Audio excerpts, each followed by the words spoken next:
Campeões, muito bem-vindos a mais um vídeo aqui no MTL. Agora, depois do Sporting ser campeão nacional, 19 anos depois da sua última conquista, os Leões venceram em casa ao Boa Vista por 1-0, num jogo em que os Leões perderam inúmeras chances de golo, ganhando por uma margem mínima, com o golo do reforço mais caro de sempre em Alvalade, Paulinho. Em jeito de homenagem, vou-me debruçar no vídeo de hoje sobre o mercado de transferências leonino, as potenciais saídas e entradas e algumas sugestões de nomes que o Departamento de Scouting Verde e Branco deveria prestar atenção. Primeiro de tudo, vamos falar de valores e prémios. Só a conquista do campeonato levou ao pagamento interno de prémios na ordem dos 6 milhões de euros a jogadores, treinadores e restante staff.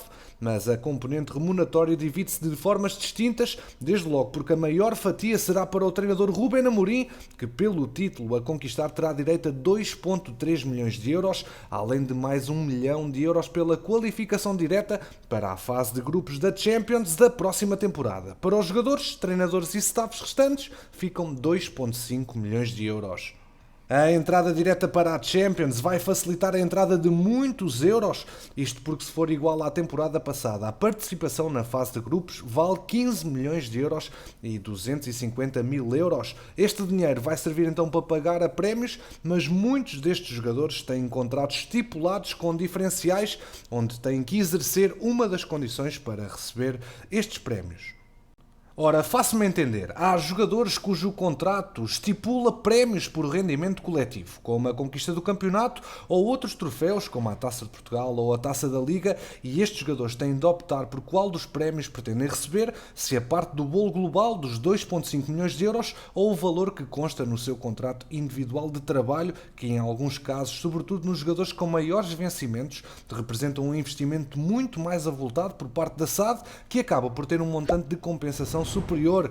Dentro destas contas ainda não estão estipulados os montantes inerentes a outros elementos que também recebem prémios pelo rendimento da equipa principal de futebol, concretamente os elementos do Conselho de Administração da SAD e outros funcionários que trabalham diretamente com a sociedade, como o Departamento Jurídico. Refira-se igualmente que este tipo de prémios consta no protocolo existente no clube, que contempla remunerações por objetivos variados. Por exemplo, além do campeonato e qualificação direta para a Champions, constam igualmente verbas para a vitória da Taça de Portugal, 1 milhão de euros, e a Taça da Liga, 500 mil euros respectivamente, assim como desempenhos nas provas europeias à medida que a equipa vá avançando nas respectivas competições. Ora, estes montantes são geralmente equacionados no início de cada temporada e no Sporting não será diferente.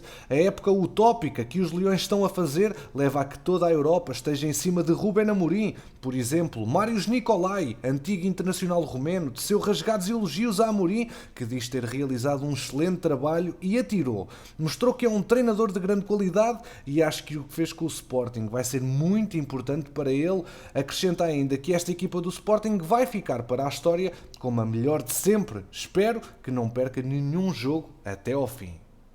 Resumidamente, na minha opinião, Ruben Amorim vai ficar no Sporting na próxima temporada. O ex-internacional português quer afirmar-se nas competições europeias e nada melhor que fazê-lo com uma equipa que já conhece o seu modelo de jogo e, mais do que isso, que está cada vez mais lapidada à sua medida. E para a reconquista do título interno e a conquista da glória europeia, o técnico prioriza a contratação de um desbloqueador, um médio ofensivo criativo que seja solista, que acrescente rasgo e desmorone setores defensivos, uma perspectiva de Daniel Bragança, mas que ocupe terrenos mais avançados, que explore o jogo entre linhas e esteja mais perto da baliza adversária, até porque, conhecendo o estilo de jogo de Ruben Amorim, as dinâmicas ofensivas são uma das suas preocupações, sendo assim o ataque à profundidade curta e profunda elementos base nas características dos seus jogadores do setor ofensivo. Contudo, outra vertente de grande importância na escolha dos seus pupilos é a polivalência, a capacidade dos jogadores assumirem diferentes posições num modelo de jogo preconizado por Amorim, neste caso, para descair sobre uma das alas ou mesmo com uma avançada interior, algo que Pote, por exemplo, faz muito bem. Portanto, para o próximo mercado de transferências leonino, os nomes a atacar estão dependentes do orçamento inicial disponível.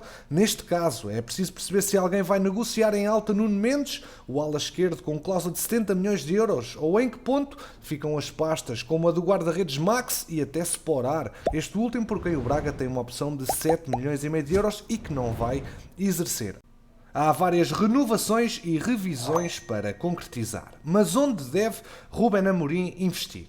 Na baliza, a situação de Max irá definir a necessidade de ir ao mercado, isto porque Renan Ribeiro é um dado adquirido que sairá de Alvalade no próximo defeso, já Max tem por vontade própria sair para conseguir os tais minutos, mas tudo depende das ofertas que chegarem. Itália é o destino mais provável, Adam será sempre a escolha número 1. Depois é preciso não esquecer André Paulo, o guardião com o qual Ruben Amorim já trabalhou no Casa Pia e deve subir para a equipa principal para a terceira escolha. Se Max sair mesmo, Samuel Portugal tem sido um dos nomes apontados à agenda sportinguista.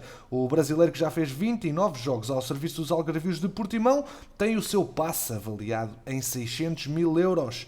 Já para o corredor direito, Pedro Porro continuará a assumir o lugar com o Sporting a exercer a sua cláusula mais cedo ou mais tarde no decorrer do mercado de transferências. Já a Rosier, que está emprestado ao Besiktas e encontrou a forma que nunca demonstrou pelos Leões, deve ser vendido, mas por valores iguais ou superiores à verba paga pelo Sporting ao Dijon em 2019, os tais 5 milhões de euros. Já a João Pereira vai pendurar as botas aos 37 anos de idade e irá muito provavelmente assumir uma posição numa equipa técnica da formação leonina. Os rumores têm dado Ricardo Gaio como possível nome a regressar ao Alvalade, mas acho que a relação qualidade-preço, ainda para mais num ano de Champions, algo que compense. Carlos Mané tem sido dado também como hipótese, seria interessante o seu retorno a Alvalade. Além dele, Pablo Maffeo seria uma excelente opção, mas lá está, é apenas uma ideia da minha parte. Manter a base do plantel a curto prazo deve então ser o grande objetivo. Assim, a zona central do setor defensivo está bem consolidada com a possível saída de Neto, que em função da sua idade acredito que queira procurar um último contrato de sonho ou nas Arábias ou no mercado asiático, e caso se consume mesmo a sua saída, então Ruben Amorim vai terá de pensar em contratar mais um central para o lado direito da defesa. Já para a lateral esquerda, tudo depende da saída de Nuno Mendes ou não, porque Antunes também deve fechar o ciclo em Alvalade desta época, ficando apenas certo Mateus Reis. Se alguém bater uma verba entre os 60 e os 70 milhões de euros, acredito que o Sporting liberte Nuno Mendes e aí a aposta num lateral esquerdo passa a ser prioritária. Nomes como Ruben Vinagre podem vir muito bem à tona. No meio-campo, a grande incógnita é mesmo a permanência de João Mário, que se o Sevilha realmente se meter ao barulho, será difícil igualar o salário. Contudo, a vontade do jogador também pesa muito e João Mário é um homem da casa, veremos se consegue um entendimento com Frederico Varandas. Pote será a par de Nuno Mendes e João Palhinha às estrelas da Montra Leonina e caso saia o tão requisitado criativo que Ruben Amorim tanto quer, ainda mais prioritário se torna. Jovane Cabral também poderá seguir viagem se a proposta certa aparecer. Nuno Santos estará sempre na vanguarda para uma posição a render Nuno Mendes na lateral esquerda ou mesmo no setor ofensivo a descair sobre uma ala. Tabata igual, mas com a polivalência de poder estar no meio, e Daniel Bragança é para passar de afirmação a confirmação na próxima temporada. Depois há sempre a questão dos avançados centro, que depois do churu de investimento em Paulinho, Sporar para o ano regressa, mas acredito que não conte para Ruben Amorim, ocupando uma lista de sedentários extensa. Ora, vejam todos estes nomes: Tiago Ilori, Eduardo, Ivanildo, Dumbiá, Pedro Mendes, Diaby, Rosier, o tal Sporar, Rafael Camacho, Renan Ribeiro, Lumor, Misic, Luís Filipe, Bruno Gaspar e Rodrigo Bataglia. É realmente uma lista bastante extensa de processos que ainda estão por fechar em Alvalade e que alguns destes jogadores têm muito pouco mercado, o que não será fácil a sua colocação. Mas quanto a Ruben Amorim, na minha visão, irá ao mercado na busca então de um médio que joga a 6 confortavelmente, mas que também possa ocupar as posições mais à frente do triângulo, portanto a 8. Além disso, um médio ofensivo, como já falámos, o tal criativo que possa ter polivalência para assumir também uma posição de extremo, e por fim um avançado, partindo do princípio que a base do plantel se mantém.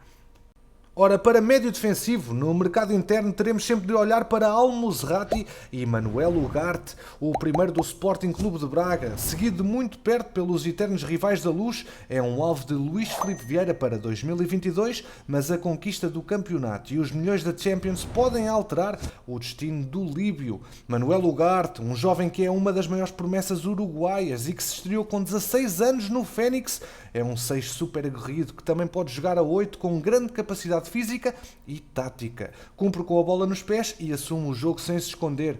Fez um jogaço na primeira volta do campeonato na Luz, aparecendo aí o seu nome ligado a grandes clubes portugueses e europeus. Para médio criativo, o tal 10 que possa descair nas alas e que Ruben Amorim tanto quer, pode ser muito bem André Almeida, do Vitória de Guimarães. O jovem tem potencial em demasia e leu o jogo de forma exímia, podendo muito bem fazer esquecer João Mário nos próximos anos. Dando preferência aos jogadores que conhecem a Liga NOS, Angel Gomes já deu mostras que tem qualidade para jogar num emblema que lute por títulos, isto para quem não conhecia ou acreditava no seu percurso de formação no United.